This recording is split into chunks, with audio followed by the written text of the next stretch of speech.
नमस्कार, आप देख रहे हैं न्यूज इंडिया। आपके साथ मैं हूं चारुल शर्मा। बुलेटिन की शुरुआत इस वक्त की बड़ी खबर के साथ करें। दिल्ली से बड़ी खबर है, जहां पर कांग्रेस केंद्रीय चुनाव समिति की बैठक जारी है। राजस्थान विधानसभा चुनाव को लेकर इसमें मंथन हो रहा है। बैठक में मल्लिकार्जुन खड़गे, राहुल गांधी, सोनिया गांधी भी मौजूद हैं। सीएम अशोक गहलोत, गौरव गोगोई समेत कई नेता इसमें मौजूद हैं। ऐसा माना जा रहा है कि प्रत्याशियों की पहली लिस्ट आज आ सकती है। ज्यादातर उम्मीदवारों के नाम आज घोषित कर दिए जाएंगे।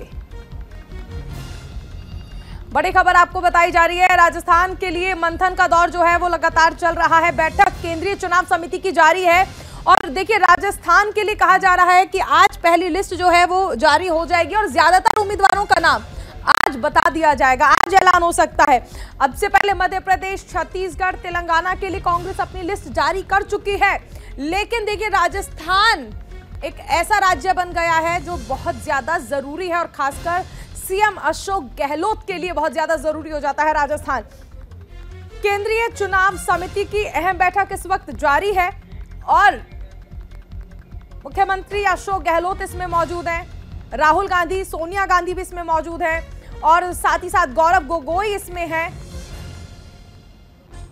मल्लिकार्जुन खड़गे कांग्रेस अध्यक्ष। तो कुल मिलाकर कहा जा सकता है कि चर्चाएं चल रही हैं और पहली लिस्ट आज जारी हो सकती है। ज्यादातर उम्मीदवारों के नाम देखिए आज घोषित हो जाएंगे। नवरात्र के पहले दिन छत्तीसगढ़, मध्य प्रदेश और तेलंगाना के उम्मीदवारों के नाम का ऐलान किया गया था। आज संभवतः यह माना जा रहा है कि राजस्थान की लिस्ट भी आ सकती है। केंद्रीय चुनाव समिति की अहम बैठक।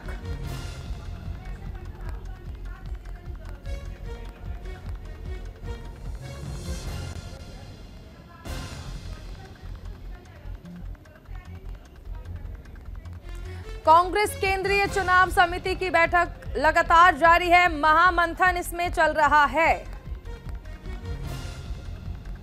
सहयोगी नमित त्यागी हमारे साथ जुड़ गए हैं। नमित, देखिए, नवरात्र के पहले दिन मध्य प्रदेश, छत्तीसगढ़ और तेलंगाना की लिस्ट आई थी। आज चौथे दिन ये कयास लगाए जा रहे हैं कि राजस्थान की लिस्ट भी सामने आ सकती है। उम्मीदवार कौन होंगे?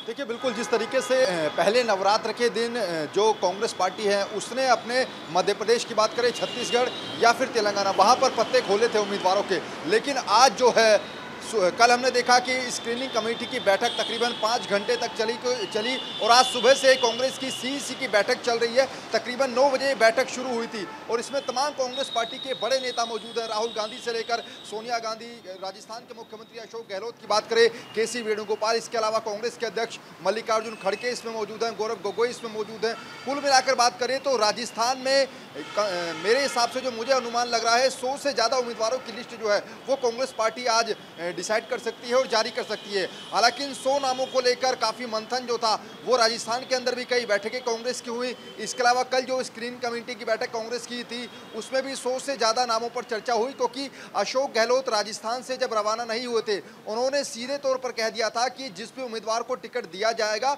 उसका पिछला इतिहास खंगाला जाएगा कि उसमें जीतने का कितना मादा है। ये सब चीज़ों को देखकर ही कांग्रेस पार्टी उम्मीदवारों को जो है वो चुनावी मैदान में उतारेगी, क्योंकि कांग्रेस पार्टी के सामने अपनी सरकार को बचाने की चुनौती है। चारुल, बिल्कुल। नमित, एक चीज और समझना चाहेंगे कि देखिए, अगर हम बात कर लें अशोक गहलोत की, तो कांग्रेस अध्यक्ष पद को नकारते हुए मुख्यमंत्री पद को उन्होंने चुना था और उस पर रहे वो। अब ऐसे में क्या इसलिए मान लिया जाए कि बहुत फूक फूक कर कदम रख रही है खासकर राजस्थान कांग्रेस, क्योंकि यहाँ पर अशोक गहलोत जिन्हें जादूगर कहा जाता है कांग्रेस का, उन्हें कोई जादू जरूर चलाना होगा ताकि एक बार फिर से सत्ता में लौट आए?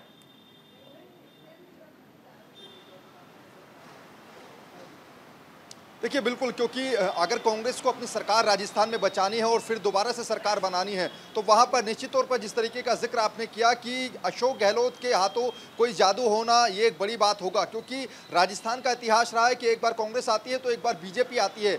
देखना दिलचस्प ये होगा कि क्या कांग्रेस इस बार उस तिलिस्म को तोड़ पाएगी, क्योंकि कांग्रेस पार्टी के अंदर ये तो बाहर जो दिखता है वो तो होता है, लेकिन पर्दे के पीछे भी कांग्रेस पार्टी के अंदर राजस्थान में 2 गुट हैं। ये बीजेपी भी अच्छे खासे तरीके से जानती है, और जिस तरीके से बीजेपी ने अपने कई सांसदों को चुनावी मैदान में उतारा है, तो कांग्रेस भी शायद ये चाहेगी कि कुछ ऐसे उनके जो दिग्गज नेता हैं उनको चुनावी मैदान में उतारा जाए। हालांकि ये निश्चित तौर पर डिसाइडेड है कि कुछ जो मंत्री हैं कांग्रेस के, उनका टिकट कटता हुआ भी नजर आ रहा है।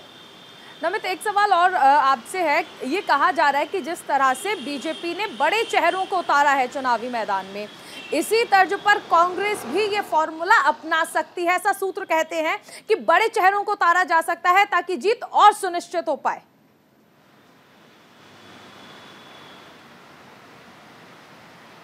देखिए बिल्कुल, क्योंकि यहाँ पर बीजेपी पूरी तरीके से फ्रंट फुट पर बैटिंग कर रही है, और बीजेपी ने अपने तमाम बड़े नेताओं को न केवल मध्य प्रदेश बल्कि राजस्थान के अंदर राज्यवर्धन राठौर की बात करें, उनको चुनावी मैदान में उतार दिया। इसके अलावा कई बीजेपी के बड़े नेता चुनावी मैदान में उतरे हैं।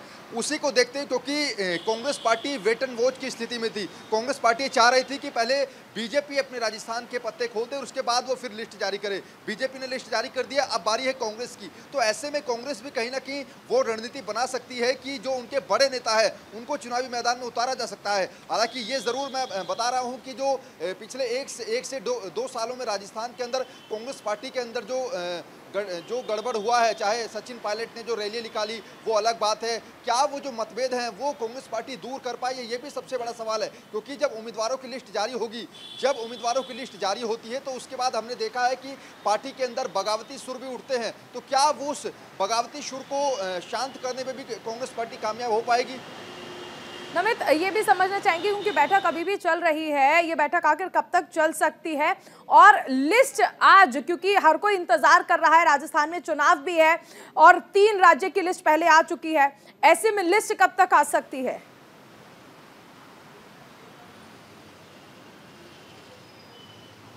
देखिए, सुबह 9 बजे से ये बैठक लगातार कांग्रेस के मुख्यालय में लगातार जारी है, जो कि अकबर रोड पर कांग्रेस का मुख्यालय है, और तकरीबन 10:30 बजे का वक्त दिया गया था राहुल गांधी की प्रेस कॉन्फ्रेंस का। हालांकि वो अभी थोड़ा सा डिले हुआ है, लेकिन किसी भी वक्त अगले कुछ मिनटों के अंदर राहुल गांधी एक बड़ी प्रेस कॉन्फ्रेंस करने वाले हैं, और उसी प्रेस कॉन्फ्रेंस के अंदर ही कांग्रेस पार्टी जो है वो लिस्ट जारी कर सकती है। क्योंकि सुबह से जो बैठक चल रही थी उसमें सोनिया गांधी और राहुल गांधी खुद मौजूद थे। ऐसे में राहुल गांधी की प्रेस कॉन्फ्रेंस कुछ ही देर में शुरू होगी, और उसी में कांग्रेस पार्टी अपने जो लिस्ट है उसको जारी कर सकती है। चलिए, शुक्रिया नमित इस तमाम जानकारी के लिए। आगे बढ़ते हैं, तेलंगाना से बड़ी खबर है। तेलंगाना में कांग्रेस हुंकार भरने वाली है। कांग्रेस नेता राहुल गांधी का तेलंगाना दौरा, कांग्रेस महासचिव प्रियंका भी इसमें मौजूद रहेंगी। रामप्पा मंदिर में दोनों दर्शन पूजन करेंगे। राहुल गांधी इस वक्त प्रेस कॉन्फ्रेंस कर रहे हैं, सीधा लिए चलते हैं आपको। फेस नहीं आ रहा, फेस दिखा देता हूं। इसको अच्छी तरह देखिए। ये दुनिया का एक सबसे जरूरी फाइनेंशियल न्यूज़पेपर है, फाइनेंशियल टाइम्स ऑफ लंदन। इसमें Adani and the mysterious coal price rise, लंबी कहानी है। पहले हमने 20,000 करोड़ रुपए की बात की थी और सवाल पूछा था ये पैसा किसका है, कहां से आया। अब पता लगता है 20,000 करोड़ का फिगर गलत था, उसमें 12,000 करोड़ और ऐड हो गए हैं, तो अब टोटल फिगर 32,000 करोड़ का हो गया है। अदानी जी इंडोनेशिया में कोयला खरीदते हैं, और जब तक वो कोयला हिंदुस्तान पहुंचता है उसका रेट बदल जाता है, डबल हो जाता है। ऐसे तकरीबन 12,000 करोड़ रुपए अदानी जी ने हिंदुस्तान की जनता के पॉकेट से निकाला है। कैसे? कोल प्राइस को गलत दिखाकर, ओवर इनवॉइस करके, यहां पे बिजली के दाम को बढ़ाकर। कर्नाटक में कांग्रेस पार्टी ने बिजली की सब्सिडी दी है, मध्य प्रदेश में हम देने जा रहे हैं। अब पता लगता है कि इसका कारण अदानी जी हैं। तो हिंदुस्तान के नागरिकों को यह समझना है कि जो आपका बिजली का बिल बढ़ता जा रहा है, इसमें से 12,000 करोड़ रुपए आपकी जेब में से सीधा अदानी जी ने लिए हैं। और ये सिर्फ मैं नहीं कह रहा हूं, ये दुनिया का एक सबसे जरूरी financial newspaper financial times London कह रहा है। अब इंटरेस्टिंग बात यह है कि यह स्टोरी आती है, मगर हिंदुस्तान की मीडिया एक सवाल नहीं पूछती। बिजली का मामला है, गरीबों का मामला है, सीधी चोरी का मामला है, मगर हिंदुस्तान में किसी भी अखबार को, किसी भी मीडिया चैनल को इसमें इंटरेस्ट नहीं है।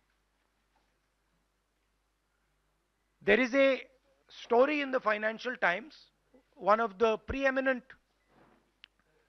financial newspapers in the world, where they are clearly stating that Adani and the mysterious coal prices.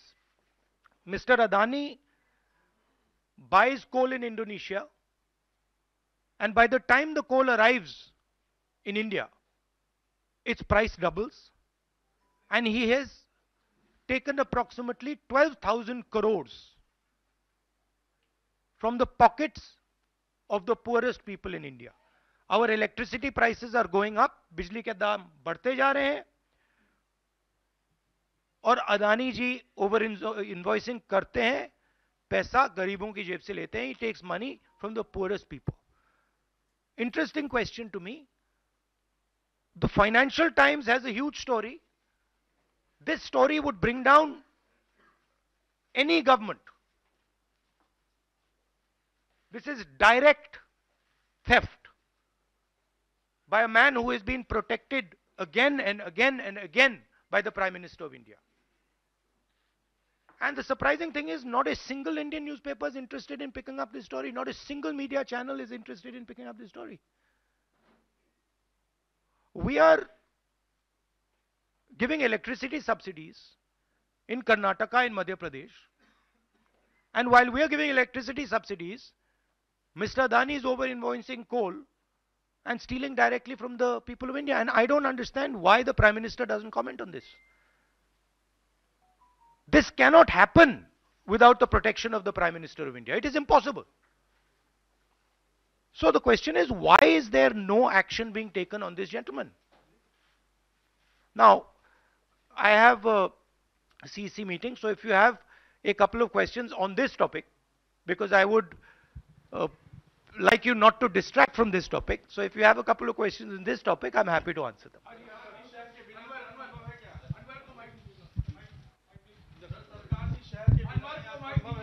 Hello, बिल्कुल नहीं हुई। हाँ। सर, आप लगातार इस मुद्दे को उठा रहे हैं और इसमें रोज एक नई कहानी जुड़ जाती है हर हफ्ते 10 दिन पर। सेबी भी जांच कर रही है और आप लोग लगातार जेपीसी की मांग कर रहे हैं। तो आपको लगता है कि सेबी की जांच से कोई नतीजा निकलेगा या कुछ और आप जेपीसी से ही लगातार आप इसको? सेबी ने सरकार को कहा कि हमें डॉक्यूमेंट्स नहीं मिल रहे हैं। चलिए आगे बढ़ते हैं। तेलंगाना से बड़ी खबर है। तेलंगाना में कांग्रेस हुंकार भरेगी। कांग्रेस नेता राहुल गांधी तेलंगाना के दौरे पर जाएंगे। कांग्रेस महासचिव प्रियंका भी मौजूद रहेंगी। रामप्पा मंदिर में दोनों दर्शन भी करेंगे। दर्शन के बाद बस की यात्रा, अब का बस यात्रा की शुरुआत करेंगे। रामानुजापुरम में विशाल जनसभा का आयोजन किया जाएगा। जनसभा को संबोधित भी करेंगे राहुल और प्रियंका।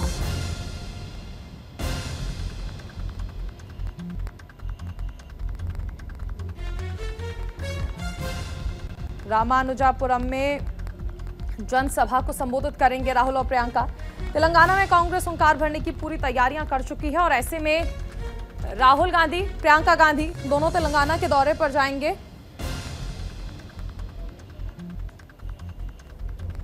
चुनावी राज्यों का दौरा लगातार कर रही हैं राहुल गांधी, प्रियंका गांधी।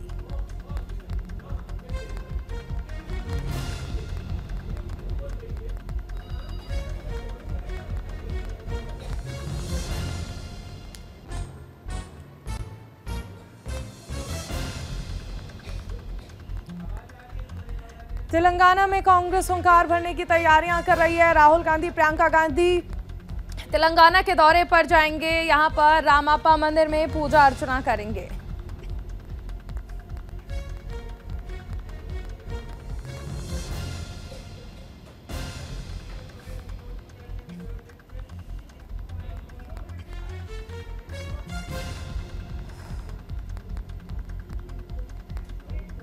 तो चलिए हम जानकारी देते हैं। दरअसल तेलंगाना में राहुल और प्रियंका के भरोसे है कांग्रेस। तेलंगाना में चुनावी कमान राहुल गांधी और प्रियंका गांधी संभालेंगे। कांग्रेस आज से तेलंगाना में चुनाव प्रचार अभियान की शुरुआत करेगी। राहुल गांधी और पार्टी महासचिव प्रियंका गांधी आज तेलंगाना पहुंचेंगे। शाम 4 बजे रामप्पा मंदिर आएंगे और भगवान शिव के दर्शन करेंगे। मुलुगु और भोपालपल्ली में महिलाओं के एक सम्मेलन को संबोधित करेंगे। प्रियंका गांधी के महिलाओं सम्मेलन के बाद दिल्ली लौटने की संभावना है। राहुल गांधी करीमनगर और निजामाबाद जिले में बस यात्रा भी करेंगे। 19 अक्टूबर को पेद्दापल्ली और करीमनगर में राहुल गांधी की जनसभा है। 20 अक्टूबर को राहुल गांधी जगतियाल में किसानों से मुलाकात करेंगे। अरमूर और निजामाबाद समेत अन्य स्थानों पर कार्यक्रम में हिस्सा लेंगे। तो कहा जा सकता है कि तेलंगाना में कांग्रेस दरअसल राहुल गांधी और प्रियंका गांधी के भरोसे है। और इस दौरान आप ये भी देखिए कि राहुल गांधी लगातार चुनावी राज्यों का दौरा कर रहे हैं। अब आगे बढ़ते हैं। एक बड़ी खबर मिजोरम से आ रही है। मिजोरम के लिए बीजेपी की पहली लिस्ट जारी हो गई है। बीजेपी ने 12 उम्मीदवारों की लिस्ट जारी की है। 7 नवंबर को यहां पर विधानसभा चुनाव होने हैं। बड़ी खबर आपको बताई जा रही है। मिजोरम के लिए बीजेपी ने पहली लिस्ट जारी कर दी है। 12 उम्मीदवारों के नाम इस लिस्ट में है। 7 नवंबर को मिजोरम में विधानसभा का चुनाव होना है और ऐसे में बीजेपी ने अपनी पहली लिस्ट मिजोरम के लिए जारी कर दी है।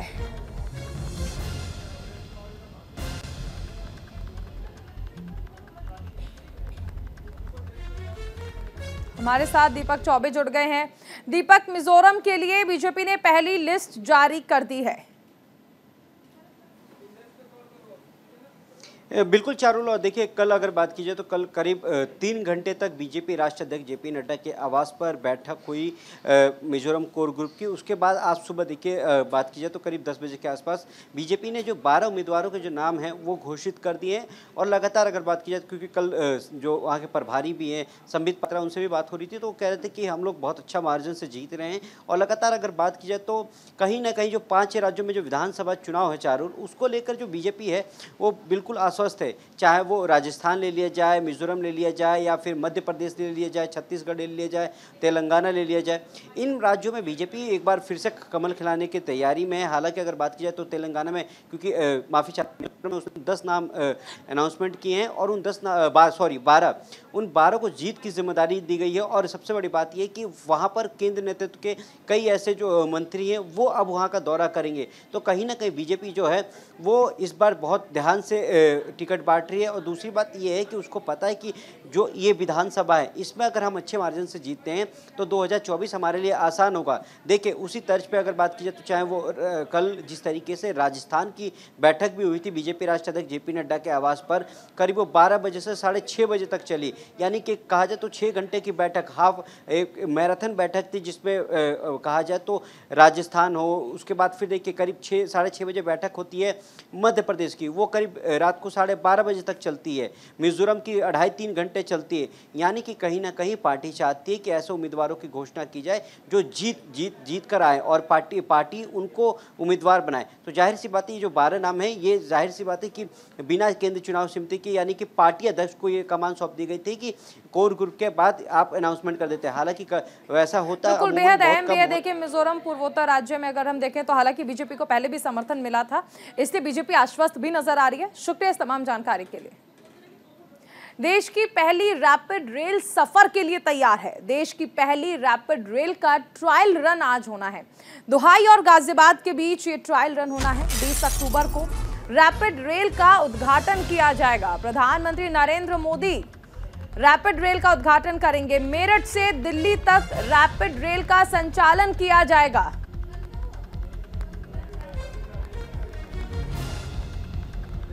बड़ी खबर आपको बताई जा रही है। रैपिड रेल जिसका सपना हर कोई देखता था, और खासकर ये पश्चिमी उत्तर प्रदेश के लिए एक बड़ी सौगात है। देश की पहली रैपिड रेल का तोहफा पश्चिमी उत्तर प्रदेश को मिलने वाला है। देश की पहली रैपिड रेल का ट्रायल रन आज होना है। हमारे साथ सहयोगी हैदर अली जुड़ रहे हैं। हैदर, दुहाई और गाजियाबाद के बीच आज ट्रायल रन हो रहा है देश की पहली रैपिड रेल का।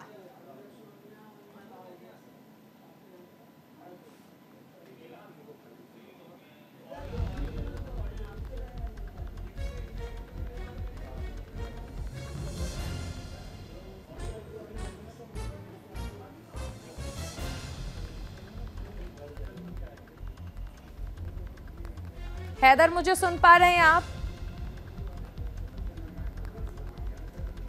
चलिए, हैदर से अभी संपर्क नहीं हो पाया है।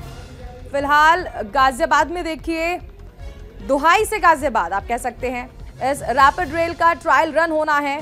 प्रधानमंत्री नरेंद्र मोदी 20 अक्टूबर को रैपिड रेल का उद्घाटन करेंगे। मेरठ से दिल्ली तक रैपिड रेल का जो संचालन है वो होना है, और देश की पहली रैपिड रेल है ये जिसका आज ट्रायल रन हो रहा है। 20 अक्टूबर को रैपिड रेल का उद्घाटन होना है। उससे पहले आज ट्रायल रन किया जा रहा है ताकि अगर किसी भी तरह की कोई भी खामी हो तो उस पर काम किया जा सके। मेरठ से दिल्ली तक ये रैपिड रेल का संचालन होगा। देश की पहली रैपिड रेल का तोहफा पश्चिमी उत्तर प्रदेश को मिला है।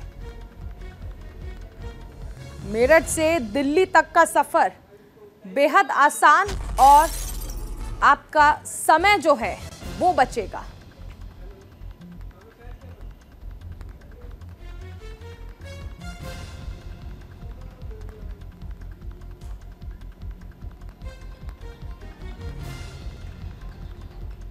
भारतीय रेल जो कहा जाता था अपने परंपरागत ढांचे पर चलती है, आज आधुनिक हो चुकी है।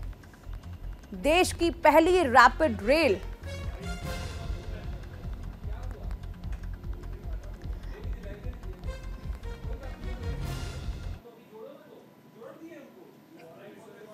देश की पहली रैपिड रेल का आज ट्रायल रन होना है। सहयोगी गौरव मिश्रा हमारे साथ जुड़ गए हैं। गौरव, पश्चिमी उत्तर प्रदेश के लिए एक बड़ी सौगात यह है कि यहां से यानी मेरठ से दिल्ली तक ट्रायल जो हो रहा है आज, और उसके बाद 20 तारीख को उद्घाटन हो जाएगा रैपिड रेल का।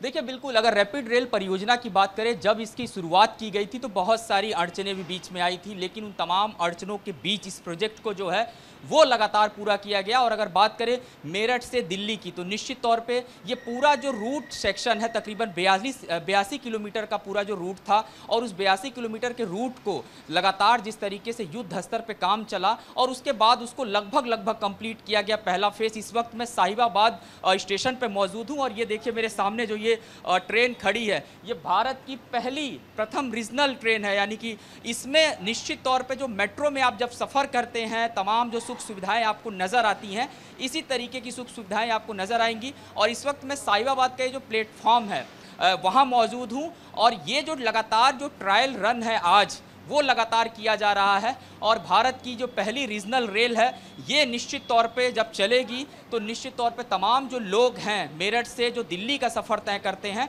उनके लिए बहुत सुगम हो जाएगा ये सफ़र। क्योंकि अगर आप बात करें मेरठ से दिल्ली की, तो पहले जहां अगर हम सड़क मार्ग की बात करें, तो जब सड़क मार्ग का निर्माण कार्य चल रहा था तो उसमें भी लोग कहते थे कि जो दूरी है मेरठ की, ट्रैफिक जाम की वजह से तकरीबन 2-2 ढाई घंटे लग जाते थे। उसके बाद जब शानदार एक्सप्रेस वे की सौगात नितिन गडकरी ने दी तो तकरीबन 40 मिनट लगने लगे, और अब रैपिड रेल जो ये शुरू की गई है तो तकरीबन 30 मिनट का जो समय होगा वो होगा, और ये जो दूरी है वो अपने आप में कम हो जाएगी। हालांकि 20 तारीख को प्रधानमंत्री नरेंद्र मोदी इसका उद्घाटन करेंगे, उत्तर प्रदेश के मुख्यमंत्री योगी आदित्यनाथ यहाँ पर मौजूद रहेंगे, और उसको लेकर के जो सारी तैयारियां हैं वो तमाम जो बंदोबस्त हैं वो किए जा रहे हैं। और आप देख सकते हैं स्टेशन, क्योंकि अभी नया बिल्कुल स्टेशन है। गौरव, देखिए सबसे अहम है कि एक बड़ी सौगात आज मिल जाएगी देश को 20 तारीख को, आज जिसका ट्रायल रन हो रहा है देश की पहली रैपिड रेल का। बहुत शुक्रिया इस तमाम जानकारी के लिए। इसी के साथ इस बुलेटिन में फिलहाल इतना ही। आप बने रहिए न्यूज़ इंडिया के साथ।